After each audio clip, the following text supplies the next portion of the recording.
is the ego? That's one of the questions I talked with Christie Garcia, my guest on this week's Sparks by Ignium podcast. I say, what is the ego? Because we talk about a number of different egos. Christie talks about her views on the three different egos that get in the way and support us in equal measures. I love this conversation, not just because it was the first of 2024, but mostly because it was a flowing conversation where we just talked about some things where some of the elements that she talks to really resonate for me as an individual.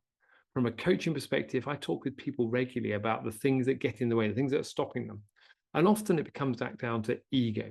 And I think what Christie picks up on here is how we can use our ego for the best, because our ego is there to protect us and support us. It gets in a way when we overplay some of those things. Well, I think what she uses here is words around how do we best use our ego to really drive a benefit for ourselves, and we transform from an I to a we conversation. So enjoy this show. And as I always say, I can't hold you to account for your actions, but I'm willing to talk to you. Give us a conversation, give us a call, give us a conversation. What is it you need support with? It's the beginning of 2024 as I put this out. So from our perspective, we've got a whole year ahead of us to make changes, but we know no changes happen straight away. It's about incremental improvement. And Christie talks about some of that as well. So how can we best support you with your incremental improvement? We can't hold you to account directly, but what we can do is be there to give you the coaching you need to support you through these podcasts. So who else do you know that we should be getting on this show? Who else do you know that should be listening to this show? Because we're hoping that by one person more listening to it, 1% every day, we'll get more people to understand more about themselves. And by doing that, we'll slowly change the world to be a better place for us all to build purpose into what we do. Enjoy the show. Let me know what you think. Thank you. Welcome back to the Sparks by Ignium podcast. I am Phil Rose, the host, and today I'm delighted to be joined by my first guest of 2024. Christie Garcia calls herself the ego management expert. And for what I know about ego, we're going to have a great conversation. Christie runs the Mindful Choice Leadership Academy. She works with leaders who want to maximize success. And primarily, she helps teams who want to have more alignment get that alignment. So I know there's lots of topics we can talk about, but one I want to pick up and start with, Christie, is when you call yourself the ego management expert, what does that really mean? It's such a fun word, or a statement, I guess. You know, I started calling myself the ego management expert a few years ago. One, because it's catchy, but two, I think most importantly, that's really what I do. Yeah. The work that I love to do within organizations is help a whole entire team of leaders come together and find out which ego is on the team. Which egos are showing up, how do they maximize, how are they creating great success, and how are they holding this team back from maximizing their success? And, the word ego, a lot of us think of the loud, arrogant person in the room. Really, the ego to me is just the unconscious brain. It is the unconscious habits, mindsets, beliefs that create how we interact with humans, how we communicate, how we respond to stress, how we manage, how we delegate, how we coach, how we train. And if we're not aware of our ego, we don't realize how much it impacts our leadership, how much it impacts how we communicate, the impact we're creating. Are you intentionally creating your impact, or are you unconsciously going through the motions and hoping for a positive impact, which is what we do 90% of the time. So, that's where the ego came from.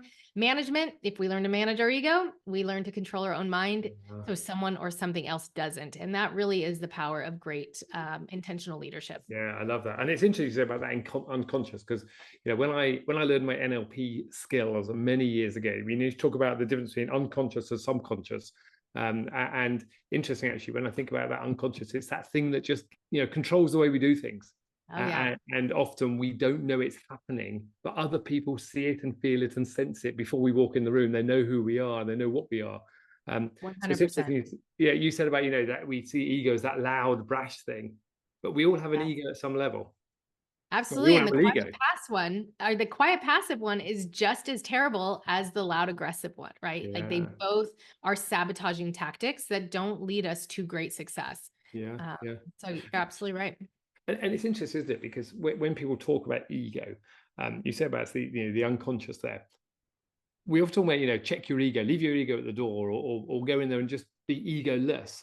Is it possible to be egoless unless you are Buddha sitting under the tree meditating? And even Buddha, he's just learned to manage his own ego. Our egos are both our strengths and our weakness. So I always tell people our ego's not bad. What is bad was when we unintentionally use it and we're overusing the gifts that it provides us. Our ego, again, is just our brain. And when we aren't controlling our own brain, then that unconscious part is. And it was trained from childhood. It was trained to teach us to protect ourselves, to make sure we win, to make sure or I shouldn't say we, make sure I win, make sure I am liked, make sure I am right, make sure I am okay. That was what it was designed from like age 2, depending on what your childhood was like. How much did you have to protect yourself? How much did people hurt you? Where did your grief and your sorrow come from? The ego shows up in those moments. If you're the kid that was shy on the playground, it learned to be in the shadows or, not be seen so you didn't get picked on. And so as an adult, you're now probably the person sitting in the boardroom saying, ooh, don't share your ideas because it really doesn't matter. Or they're going to, you're going to sound like an idiot. Don't speak up because they don't really care what you think. And so, recognizing where are these unconscious behaviors, habits, and beliefs coming from that are just holding you back from being your best self, from showing up and making an impact. At work and home, your relationships at home are getting your ego as well. Unfortunately, they usually get our worst part of our ego because the people we love always get our worst self as well.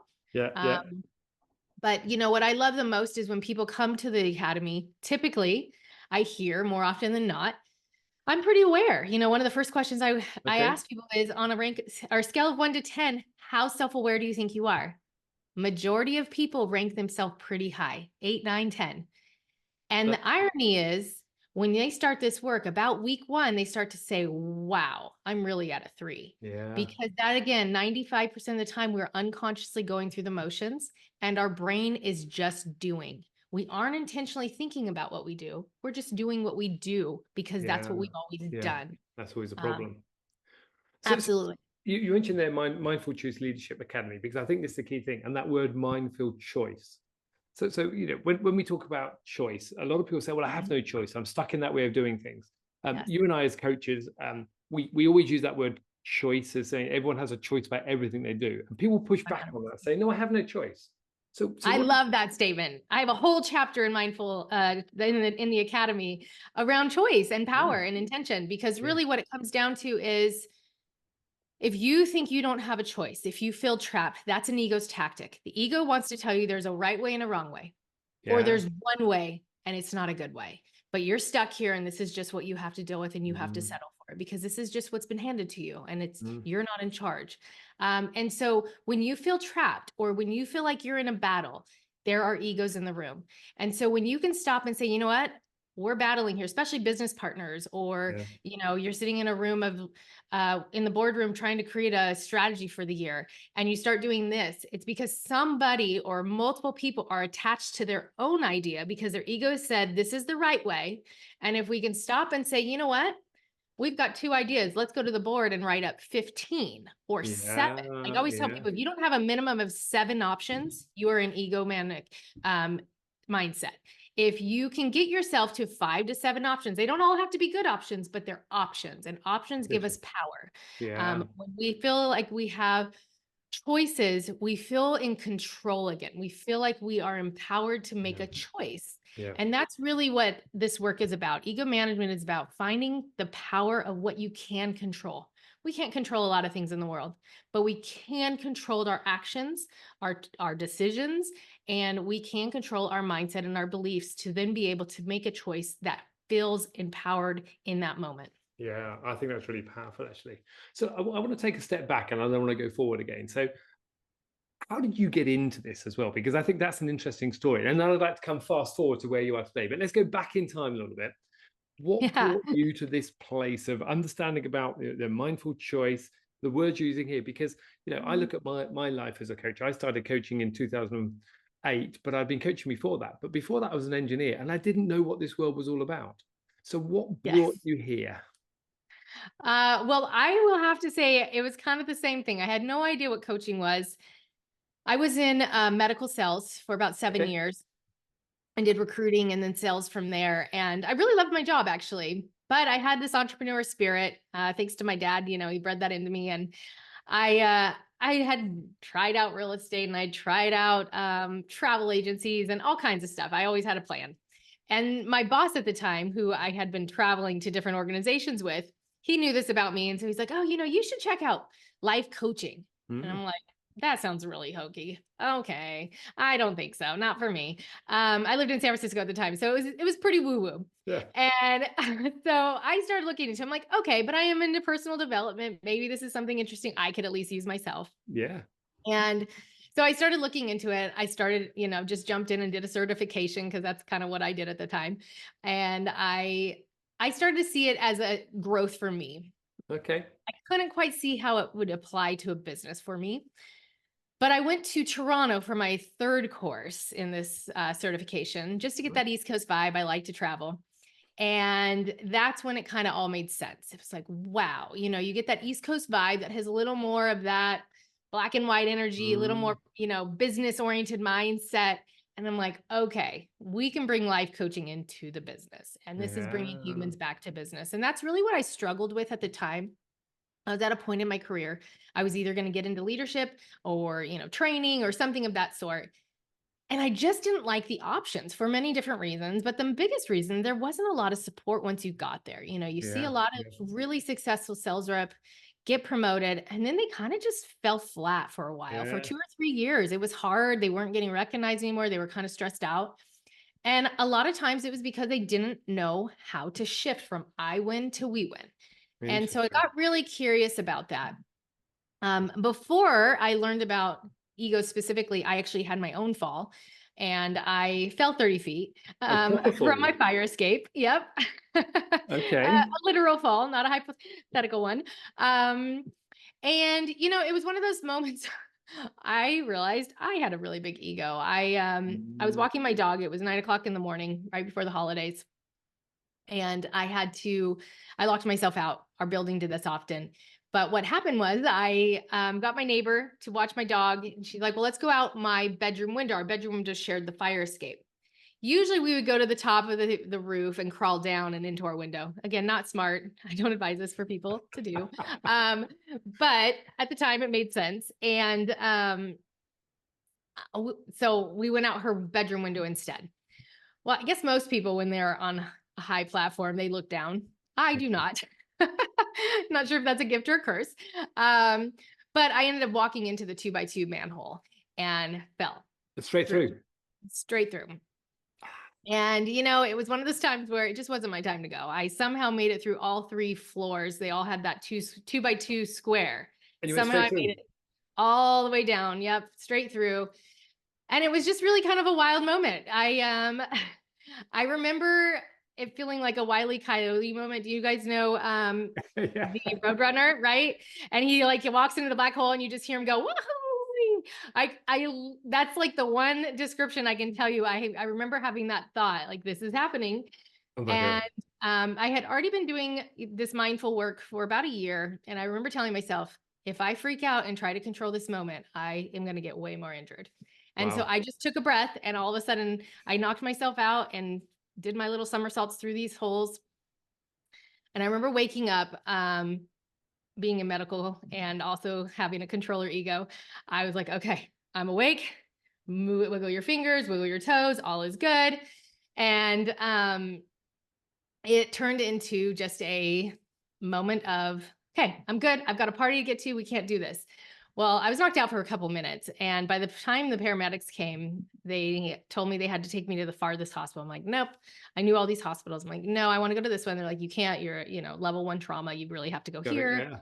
Yeah. And so by the time I got there, I was just super annoyed. Like, this is taking time away from my day. I'm fine. I got to the ER. You have all these, it was like the Grey's Anatomy moment where you have all these interns, just like, yes, the crushed girl is walking through the door right now. And so I'm walking in, I'm just this annoyed, grumpy girl. Get me scanned. I got a party to plan. Get me out of here. And they're like, this is the girl. Anyways, long story short, I was there for about 3 hours. I had 5 stitches. That was it. I somehow walked away and I was like, okay, this is God's sign. I had talked about starting my coaching business for about a year at that point, and I just needed to do it. I was in my comfort zone. But the point of that story is about 3 weeks later, I didn't have any emotion around it. And 3 weeks later, I was talking to my coach and she asked me how I was doing. I'm like, I'm good. I'm fine. It was just a crazy experience. We're all past it. I'm a little annoyed. I can't, fully take care of myself. I had a couple of wrist issues. And she asked again, how are you doing? And I said, I'm good. Don't ask me that again. She asked one more time, Christy, how are you doing? And I just lost it. It was about a 15-minute cry. I call it the most expensive cry of my life, but the most life-changing one. And I just realized in that moment, what is this? It actually scared me. I was pretty, hyper rational, lack of emotion. And I had no idea why I was crying. And the more curious I got, the more I realized I had all these amazing friends in my life. I lived in kind of, like penthouse apartment, and I was traveling the world, and life was good on paper. But I never stopped long enough to realize that I was lonely. Even though I had all these friends, I wasn't emotionally available. So I wasn't giving to these friendships to let people into my life. We just had fun together. And so from then on, it took me about a month and a half to really realize what was going on. And I started to get super curious. Okay, how do I be emotionally available? How do what is this thing inside my head that makes me, keep up the image, make everybody think I'm good. And no one ever asked me how I was, because I was always good. I was always fine. And it was a really fascinating reality check. And so I started getting curious. I came across the tool Leadership Circle. Okay. And it really started to identify, those unconscious reactive behaviors that we all have. And so I personified a lot of it and turned it into these egos that it's like, wow, we all do this stuff. This is real. And it breaks up families. When I was walking through the hospitals in my career, I would see all these people in there by themselves dying. I was like, that is the saddest thing to me. Why are these people here alone? And most of them at that time were, middle-aged men. And so I started getting curious. Why are you in here by yourself? What's going on? And the story was always the same. I worked a lot when I was younger to take care of my family, to provide for them. And they were gone by the time I retired. Or I wasn't around. I missed all the good stuff. And that really hit home for me. One, I think because unconsciously I knew I was living that life and I was building that into play. But in that moment, I realized I was turning into that person. If I didn't change my life, I was turning 30. I hadn't been dating. I was all career focused. And I realized, wow, it's not going to just be men anymore. It's going to be women sitting in that hospital by them, because that's what we're doing. We're not building the personal success. We're building the professional success. And it's really interesting that when I hear that story there, I think it resonates so much, doesn't it? And the story there around health and mental health. And there are some words you used just now when your coach said to you, how are you? And you said, I'm good, I'm fine. Because we hear that so often, don't we? I'm fine. But we're not about, we're just blanking that out and blocking the real words from what's really going, because we're deceiving ourselves. And it sounds like you were on that self-deception effectively, because your ego was there to make sure you were at that pinnacle of wherever you were. Yeah. Absolutely. Absolutely. I learned that, that word fine is a very strong ego tactic as well, right? I'm fine. I should do that. Those are signs your ego is making your decisions. Yep. Yeah. So what this thing about changing, I want to come on, you mentioned about you talk about ego. So let's come back to that in a minute. But that thing around you realize you were hyper rational, unemotional, unattached effectively, mentally and emotionally as well. So what had to happen for you to, apart from the fall, what had to happen for you to make that shift? Because, we can all say, hey, we know we should be doing something. And you said, yeah, I should do that. But what was it for you when you walked through the hospital and you saw those people, you realized there was something going wrong with you? What was the real trigger that says, Christy, I need to make a change? Well, I think it was that fall. I think I'd already connected the dots for these other people, and it was so sad for them. Like, so sad for them. You're living a really crap life. Why would you do that? And it was always someone else, right? The ego reflects and judges other people's decisions, especially when we're making the same unconsciously. And so I was exceptionally upset for these people. And I never understood why. I just wrote it off as, oh, I come from a big family. We would never die alone. Which isn't necessarily true, but in my head, that was the story I told. And when I sat there and I cried for 15 minutes, I'm like, wow, I will die alone if I don't change my ways. And not for any other reason. I had people that loved me, but I didn't let them in. I didn't even want to call my parents to tell them that I fell until I knew I was okay.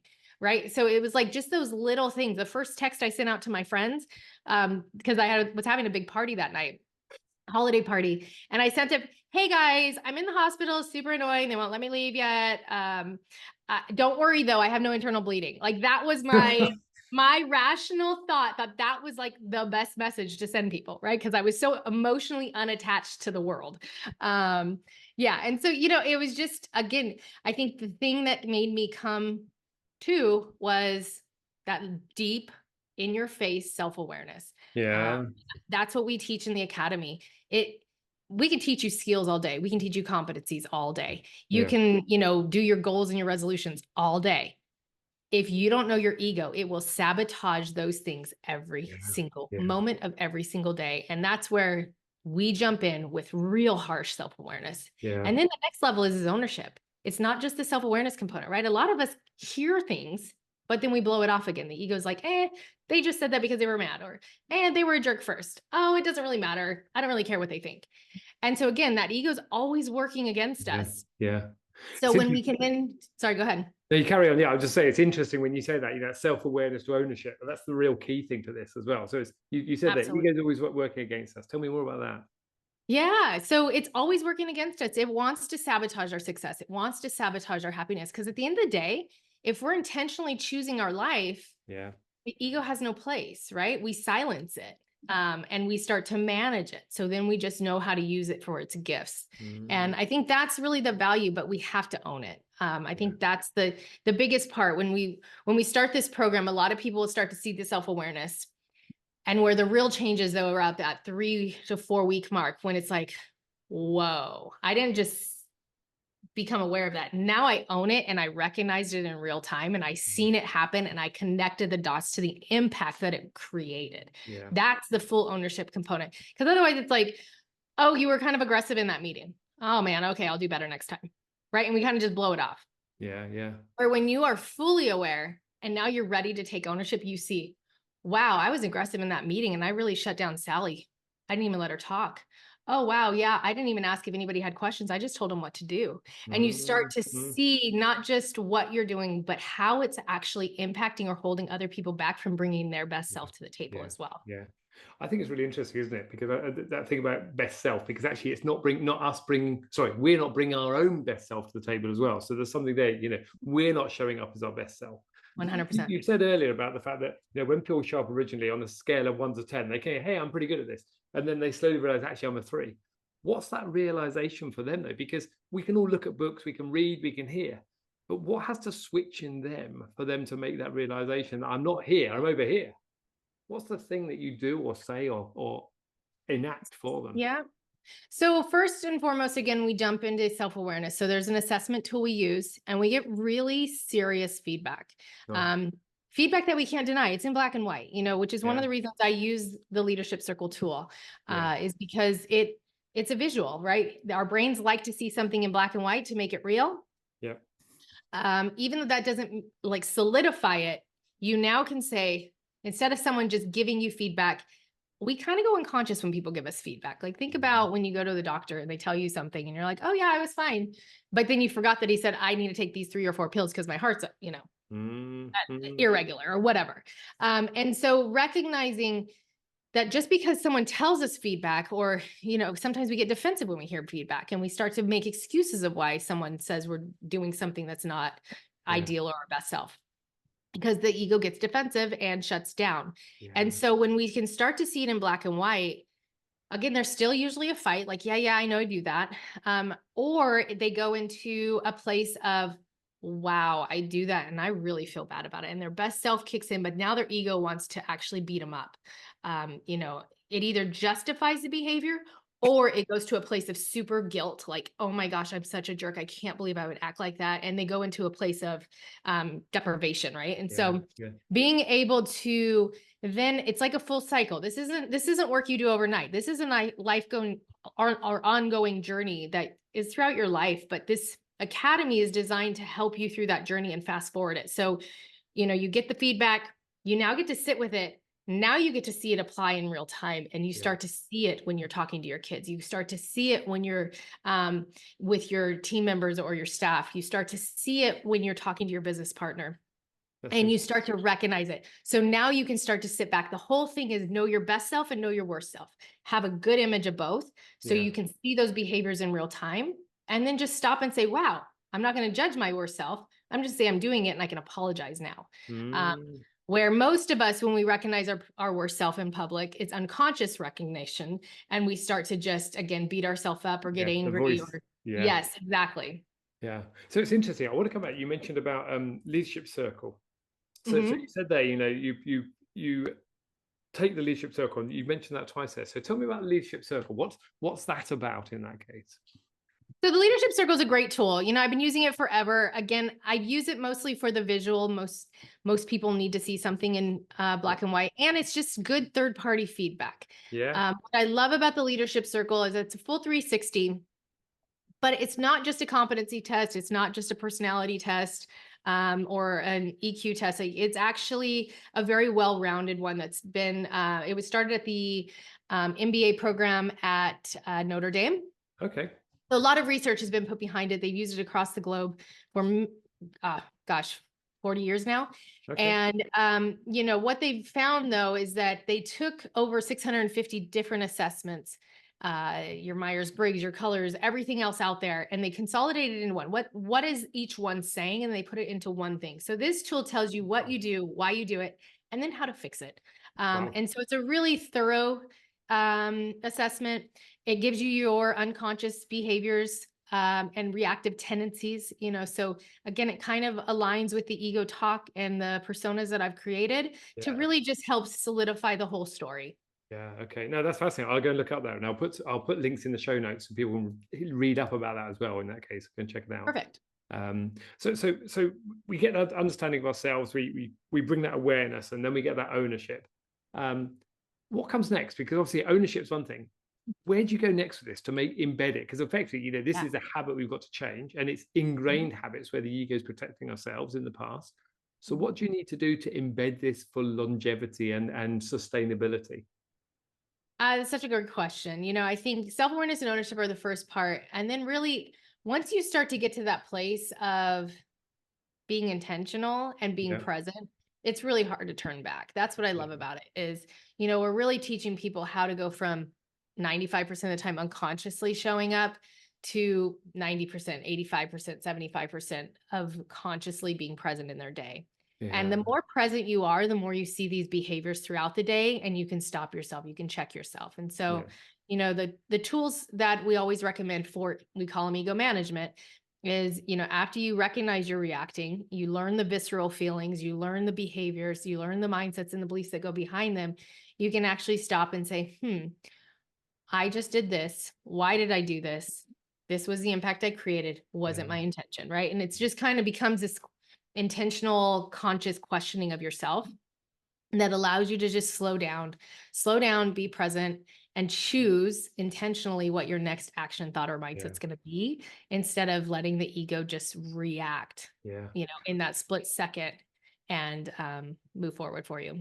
And I love that about that, slow down and be present and react. It always reminds me of the Viktor Frankl phrase about between stimulus and response, there's a pause or a gap.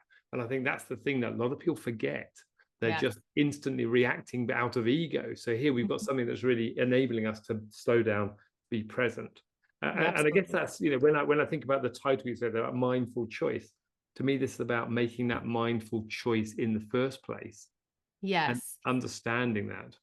Absolutely. And, I think what I want people to remember too is you're not perfect, just like the rest of us. And that is okay, right? The ego wants us to be perfect. The ego wants us to be better than everyone else. The ego says we should have done this, or we should have known this, or we should have, said this. And then we start to beat ourselves up. And in those moments where ego management works is when you start to hear yourself do that, you just stop and say, that wasn't the impact I wanted. That wasn't my intention. How often do you hear people say, oh, that wasn't my intention though, especially during miscommunication? Yeah. Well, of course it wasn't your intention. That's okay. But in those moments, accept and own that wasn't your intention, but you can apologize or take ownership for something that wasn't what you intended to create, right? And when we can catch ourselves, no one is going to do this work perfectly. I've been doing this, ego management for the last 13, 15 years now. And my ego shows up daily because that makes us human. And so being able to just recognize, do you catch your ego 30 seconds after you do it, 30 minutes after you do it, or is it 30 days after you do it? Right. And that really is the question of, it's okay if your ego shows up, just acknowledge it, accept it, apologize for it, and then choose a better way so people can build trust and, know that they can count on you because you have vulnerability and you have integrity and you're doing what's right. Yeah. And I suppose that's the thing, isn't it? You reminded me of NLP training there. One of the tenets of NLP is the meaning of your communication is the response you get. And effectively, if you're aware of that, every piece of communication you take responsibility for. And what I'm hearing from you there is actually being aware of our communication and what we're saying helps us really understand how do we get the message across in the most appropriate way, to watch what's going on and notice and understand how the other person is receiving that message from you is such a powerful piece.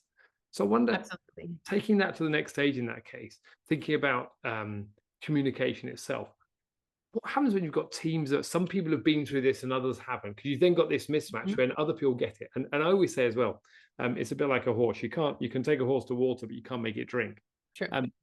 What's the issue you face when you've got different people in the business, some who are open to coaching and open to this mindful approach and others who are resistant? What happens then? I think that does make it difficult. What I love about ego management, though, is, again, we all take ownership of our part.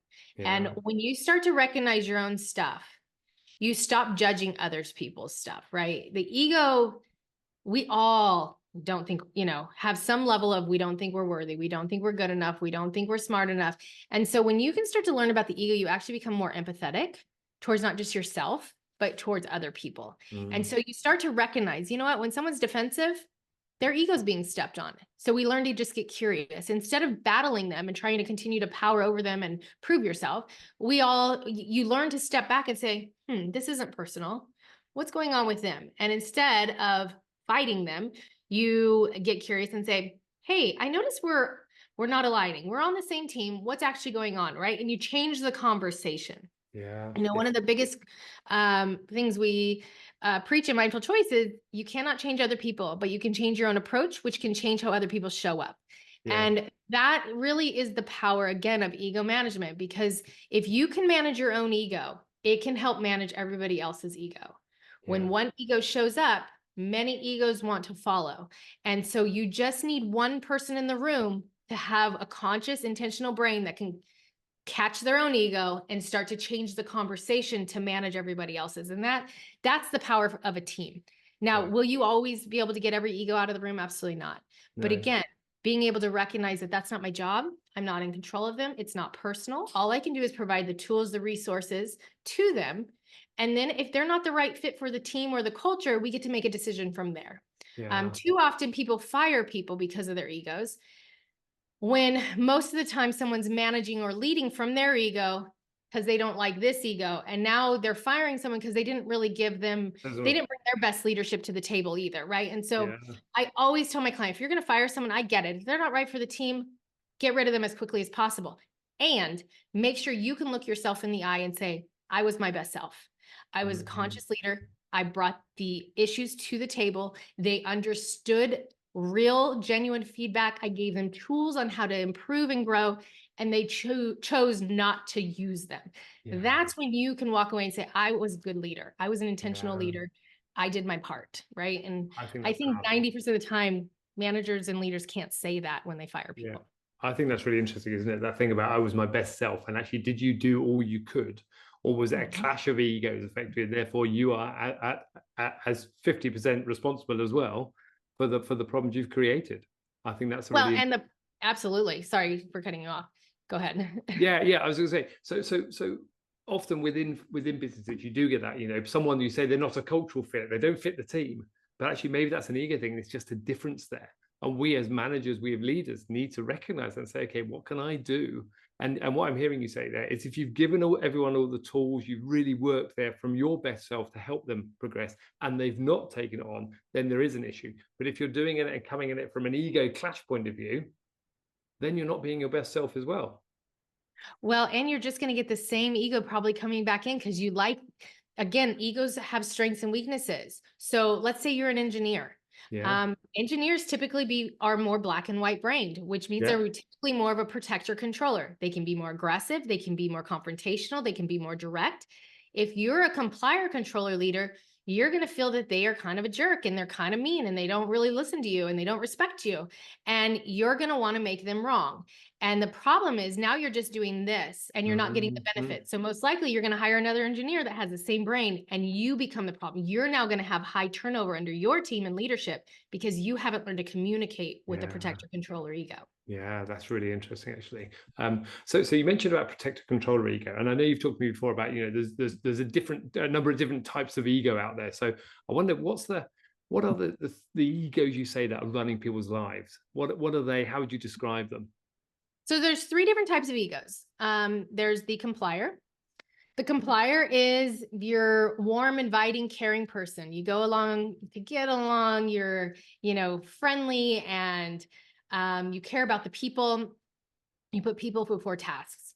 Unfortunately, the complier, when they overuse these gifts, they start to, they don't give feedback directly. They tell people what they want to hear, or they over sugarcoat, what they're trying to say. They struggle to make a decision because, again, they don't want to upset anybody. They question on whether they are, good enough. So they're always constantly seeking external feedback instead of just trusting that, you know what, you've got experience and knowledge too. They question if they speak up in a room of people that they're going to be looked at as like they're an idiot or they're a fool and they don't know what they're talking about. And that would make people not like them. Right. And so they're motivated by being liked. Lots of authority. They liked hierarchy. They liked being told what to do in order to validate that they're doing the right thing. And then you've got the protector. The protector is our kind of grounding force. It is high integrity. Our values are based in our protector, our confidence, our self-worth, all that fun stuff, our authenticity. Unfortunately, what happens, because those are very strong, deep-seated, beliefs in us, it can make us very black and white, very stubborn. I must be right in order to have value. If I mess up, I should have known better. I have no worth or value. I should have known better. And so a lot of frustration and anger can come from this personality type. So they feel confrontational, even though in their head, they're not being confrontational. They actually love the hardest and the deepest because it is the most authentic, but it's where we build our walls. So if we ever got hurt, if we got heartbreak, if we had anything happen to us that created some level of tragedy, we started building up walls. And so the bigger your tragedies, the bigger your Fort Knox is. Literally. Exactly. And so that's the protector. And then you got the controller. The controller is your, I must win or be the best. And so they are ambitious and they strive for success. They're constantly learning. They're growing all the time. They chase, different titles and corporate ladders and all that fun stuff. They want to get to the top.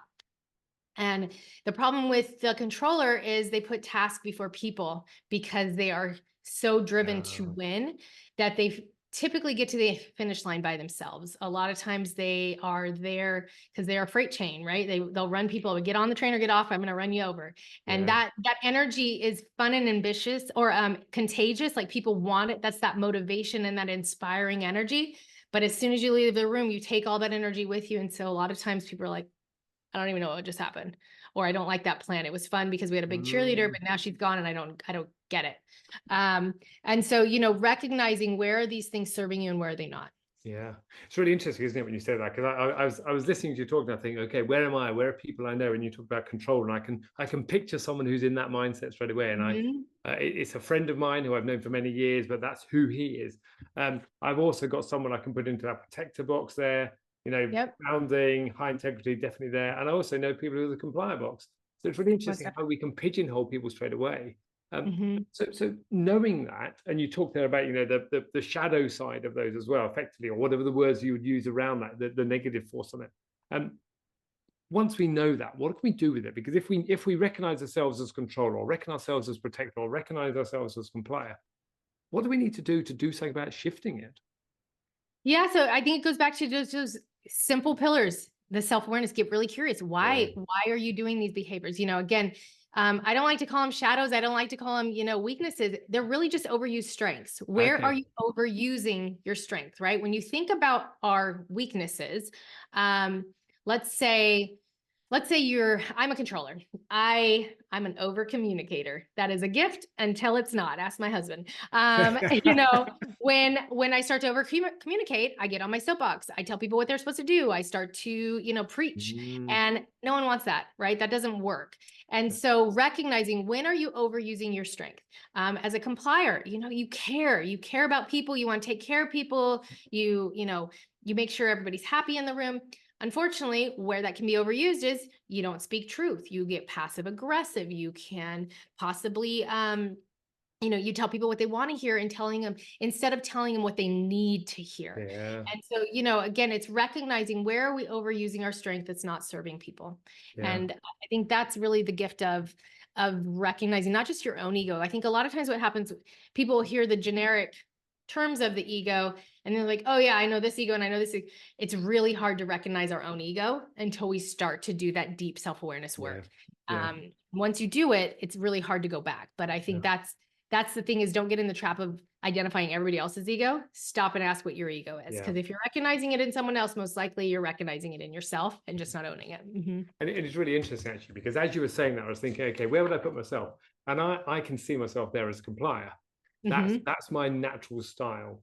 Warm, inviting. You said about people before task, but often then the feedback becomes sugar-coated or overly sugar-coated. Sometimes you're doubting your abilities on things. Yes. And I think it's really interesting you saying that, because you said there at the last thing is about being liked. And I think that's a really interesting thing, isn't it? Because I look at that and say, okay, that's me. But then I'm hearing you saying about being controller, win or be the best, ambitious, growing, learning, chasing titles. That sounds like that was you in your previous role, in that sales rep role, effectively. Mm-hmm. So you made some shifts. And it's still me. Yeah, it's still me. Yeah, okay. Yep. Yeah. That's the thing, is we want to be all three egos. Our best self is learning how to manage them. If we use 33% of all three of them, we get the ambition and the drive. We get the high values and authenticity. We get the caring about people. When we use just one or two, which is what we typically do, we usually have a dominant and then a subcategory one. And so when we forget to use that third one, we're out of whack. We're not balanced. And so that's the key. I'm a controller protector. So I naturally go, I have to win, and then I have to be right. And if not, I can get very intense and very direct and probably a little mean. And so being able to remember that I have to bring in my complier. So I always tell my workshop groups when I'm in front of the group, it's like, okay, if I ever get too intense, just remind me to bring my sassy bitch. I'm a good sassy bitch. Like, you can relate to me. I'm fun. You'll listen. When I get too intense, I'm just intense, and I'm probably just more on the bitch side.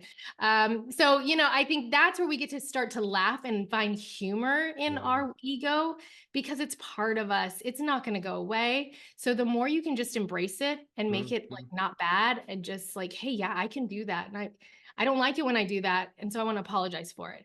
But when we deny it or we act like it's bad, then we actually do it more, because again, we're unconsciously ignoring it.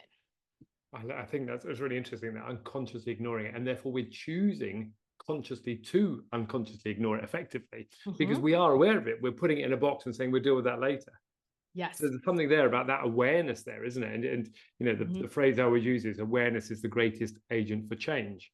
So when we are aware, we can do something about it. And I think that's probably the key bit there.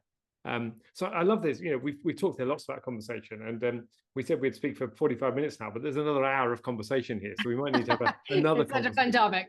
Yeah, exactly. And I think it's fascinating when you get into it, in terms of recognizing it for yourself, but also recognize it in the teams you work with, the individuals you work with.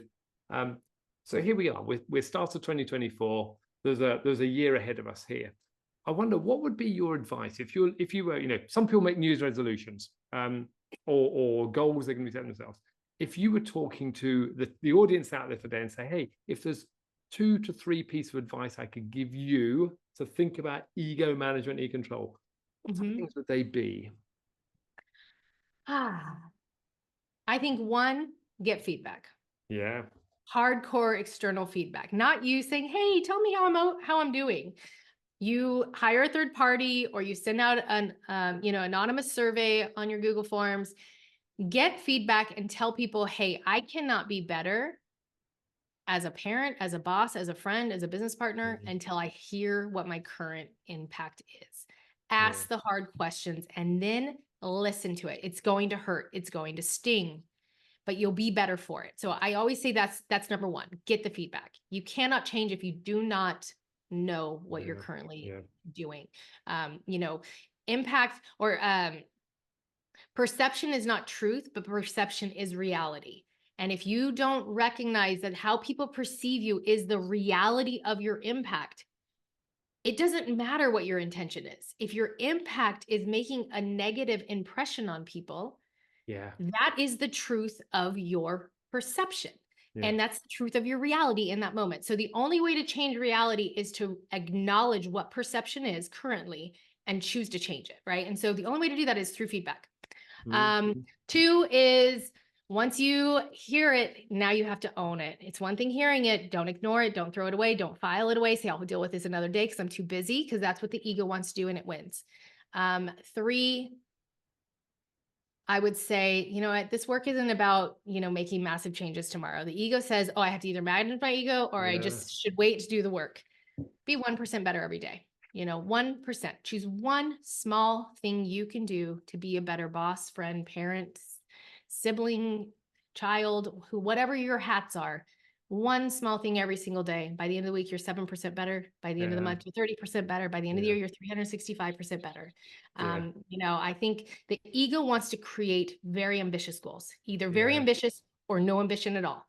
And when you can just do simple things, simplify your life, you will be better and you'll be more intentional and you'll be more conscious just by asking yourself every single morning, how can I be 1% better today? Yeah, I love that. So, and I love that, those three are really good lessons, aren't they? Really, get feedback and listen to it, hear it and own it, and then be 1% better every day. You're making some conscious choice about what you can do to really help you develop. And I think those, whether it's ego management or just generally improving yourself, I think there's three great things there, actually. So thank you for that. And I did put you on the spot for that. So well done for coming up with three things. That's as if we had prepared that. Really good. So look, there is probably another conversation I'm sure we could have here around lots of other questions I've got around, building leadership, building confident leaders, embedding this in the teams, dealing with difficult situations, all those things like that. So, but I think we're gonna have to get you back on to do that again in terms of another conversation. I would love that. It'd be great. If you're looking at, you said you went to Toronto to do your learning. Where can other people go and find more information about what you're talking about here? Where can they connect with you? Where can they find out more? What's the advice you'd give? Yeah, if you're interested in the, learning about ego management, whether it's in coaching format or leadership academy for your team, they can go to my website, mindfulchoiceacademy.com. There you'll see a list of my services and the philosophy of our work. You can also reach out through LinkedIn, Christie Garcia, Christie, Garcia, or Mindful Choice Leadership Academy as well. And reach out. I love connecting with people, even if you're not interested in hiring me, just to have good conversations like we just had. This work is my passion. I believe that our world needs it more than ever right now. So the more we can bring this into organizations and bring humans back to business, especially, working virtually or getting people back to the office, it creates a lot of ego traction. And so being able to just really help facilitate the human side of your business makes everybody more engaged, happier, more productive. And you start to get people who are showing up because they like what they do. That's one of the best things that I hear from the academy. It's like about halfway through, they're like, I really like my job again. I think too many people again leave their work or leave a boss because their ego says, I'm not safe here. I don't like it here. This isn't for me, or I'm burnt out.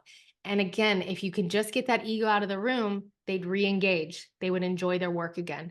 So there's just so much power on the human side of this work that really transforms not just organizations, but people's homes as well. Yeah, I think that's amazing, actually. And I think, at the end of the day, that transformation back at home, I think, is the key, isn't it? It's there's a lot to be said for that. We look at business transformation and transform ourselves in the workplace, but actually it's in the home where the real work is done. I was listening to a TED talk, which actually I realized is 7 years old this morning. I was listening to it first thing, and it was talking about happiness. And it was the results of a Harvard study, which they've been running for something like 78 years, looking at the graduating class 78 years ago, of which a number of them have passed away over that time. They started working with 700 plus people originally. And what they found, they looked at, what are the roots of happiness? And it comes back to the basic human fundamentals. It's not about money. It's not about wealth. It's not about getting up to the top of the society. It's about bonds with each other, bonds with the family, bonds with friends. And I think there's something there we often forget about in that rush to get in to do business. Actually, we're humans having a human life, and we need to do more of that. And I think when you say they're about doing this stuff back at home, that's where the biggest impact can be had, I'm sure. Yeah, I think it's just again, teaching people how to be intentional. When you're present, you can be present at work, and then you can go home and be present. And I think what happens right now, we have so much technology and everybody's so busy, right? The ego loves to be busy. And what happens is people leave work, they didn't get everything done. So at home, they're with their family, but all they do is think about work. And then they go to work and they know that they didn't connect with their family. So now they're at work and all they think about is their family. And it just becomes this evil cycle of disappointment. And when we can just learn how to keep our mind and our body present, we can categorize. When I'm at work, I'm 100% present and intentional. When I leave work, I am now with my friends or my family, 100% and intentional. And you just start to feel freedom. I always tell people ego management's freedom. It's personal peace because you give yourself permission to show up in every avenue with full permission instead of just halfway showing up or guiltily showing up. And you get to make boundaries and you just get to say, this is me, my good, bad, and ugly. I'm here and I'm happy. And that's peace at its finest. Yeah. I love that. So one final question for you in that case. If you could go back and give the young Christie, whatever age you were, some real advice with what you know now, what are you going to tell her?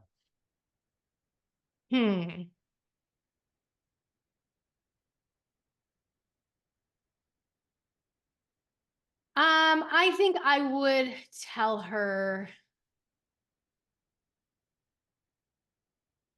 to just slow down. I think, again, that controller moves fast, thinks fast. It's fun energy. Don't get me wrong. I had the time of my life in my 20s.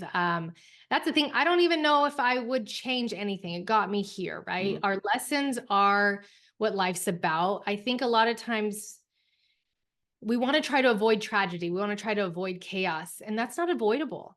The ego wants us to be frustrated when plan A doesn't work. Plan A is never going to work, right? Like very rarely does plan A ever work.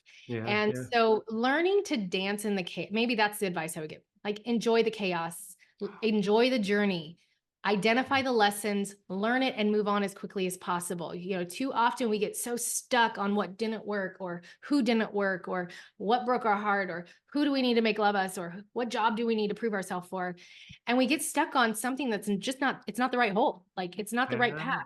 The world is telling you avoid this path. And unfortunately, we usually keep taking the wrong path over and over and over again before we learn the lesson. So learn the lesson, enjoy the lesson, find the joy in the process, and then move on from it. Yeah, I love that. You said a whole lot of things there which really resonate, don't they? You start off with slow down, but I love the word you use there, dance in the chaos. I think that's a really interesting phrase, isn't it? Because if we can learn, or when we can learn to do that and just accept chaos is around us, we can't control it. It's the ego that does try and control it, but just let it happen. My daughter often says, the universe will conspire to help you in whatever way you want. You just got to allow stuff to happen. I think there's a lot. Absolutely. Yes. Trust the process of life. It's going to go how it wants. So you can only control it so much. Yeah. No, I love that, Christie. Thank you. Such a great conversation, because I think, we often get stuck in our own ways of thinking. And then for me, just hearing you talk now at the beginning of this month, gives me a refreshment in terms of, okay, let's just look at what I can do. And I come back to your 3 pieces of advice, get feedback, hear it and own it, and be 1% better every day. I think that's a great thing. And I think if you put the circle around that of just dance in the chaos, I think you've got a great opportunity for 2024. So thank you for that. Thank you. Wonderful conversation. It was a real pleasure being on here. And I look forward to maybe connecting again to have that second part of the conversation to go in more depth around some of these things, because there's more we could uncover, I think. Yes, please. That would be wonderful. Wonderful. Christie, thank you. Thank you so much, Phil. It was a pleasure.